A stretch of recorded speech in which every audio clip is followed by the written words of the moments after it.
पाकिस्तान को भारत पर हमले की कोशिश बहुत महंगी पड़ सकती है।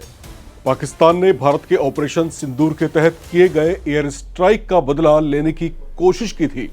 उसके फाइटर जेट्स भारतीय सीमाओं में घुस आए थे, जबकि पाकिस्तान ने भी ड्रोन से हमले की कोशिश की, जिसे भारत ने नाकाम तो किया ही, लेकिन साथ ही पाकिस्तान के इस हमले पर तगड़ा पलटवार भी किया। भारत की सेना, वायुसेना और नौसेना तीनों ने एक साथ पाकिस्तान पर धावा बोल दिया है। पहले पाकिस्तान ने भारत के 15 शहरों पर हमले की कोशिश की थी, जिसके जवाब में भारत ने पाकिस्तान पर ऐसी कार्रवाई शुरू की कि उसकी हालत खराब हो गई। भारत ने पाकिस्तान के लाहौर और सियालकोट समेत कई शहरों पर हमले किए हैं। भारत के जम्मू, पंजाब, राजस्थान में पाकिस्तान की ओर से किए गए टारगेट अटैक के जवाब में पाकिस्तान के शहरों पर मिसाइल से हमले किए गए। भारत ने अपनी जवाबी कार्रवाई में लाहौर में मौजूद पाकिस्तान के airborne warning and control system को भी तबाह कर दिया है। इसके अलावा पाकिस्तान के फैसलाबाद, सरगोधा, मुल्तान और सियालकोट शहरों में भी डिफेंस सिस्टम को बर्बाद कर दिया गया है। भारत की ओर से ऐसी कड़ी जवाबी कार्रवाई के बाद लाहौर, इस्लामाबाद, सियालकोट और बहावलपुर जैसे बड़े शहरों में देर रात ब्लैकआउट और अलर्ट घोषित किया गया। भारत के रक्षा मंत्रालय ने काइनेटिक और नॉन काइनेटिक दोनों तरह के जवाब दिए जाने की बात कही है। जो जानकारियां सामने आ रही है उसके मुताबिक अरब सागर में तैनात आईएनएस विक्रांत ने कराची को निशाने पर लेकर भारी तबाही मचाने की शुरुआत की है। नौसेना के हमले से कराची के बंदरगाह समेत शहर के कई जगहों पर आग की लपटें उठती देखी गई।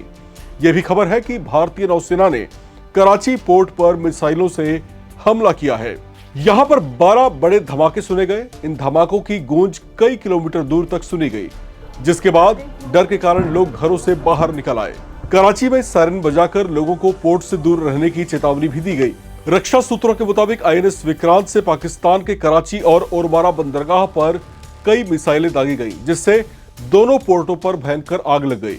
रिपोर्ट के मुताबिक कराची और ओरमारा में पाकिस्तानी नौसेना के बेस हैं, जहां पर उसके बड़े अधिकारियों के मुख्यालय, युद्धपोत और पनडुब्बियां तैनात रहती हैं।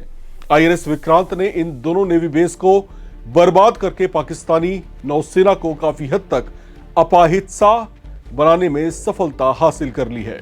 पाकिस्तान को इस बात का डर है कि अगर आईएनएस विक्रांत एक्शन में आया तो फिर उसके लिए टिक पाना मुश्किल हो जाएगा। इसकी वजह यह है कि पाकिस्तान के पास एक भी एयरक्राफ्ट कैरियर नहीं है, जबकि भारत का आईएनएस विक्रांत अपने साथ 30 तरह के युद्धक क्षमताओं वाले विमानों और हेलीकॉप्टरों को ले जा सकता है, जिसमें मिग-29 के, कामोव 32, MH-60R और एडवांस्ड लाइट हेलीकॉप्टर भी शामिल हैं।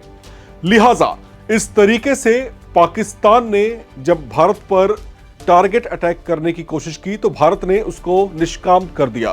भारत ने उसको पूरी तरीके से विफल कर दिया। इसके जवाब में जब भारत ने जवाबी कार्रवाई शुरू की तो फिर पाकिस्तान की सिट्टी पिट्टी गुल हो गई। पाकिस्तान के कई शहरों को जोरदार तरीके से निशाना बनाया गया।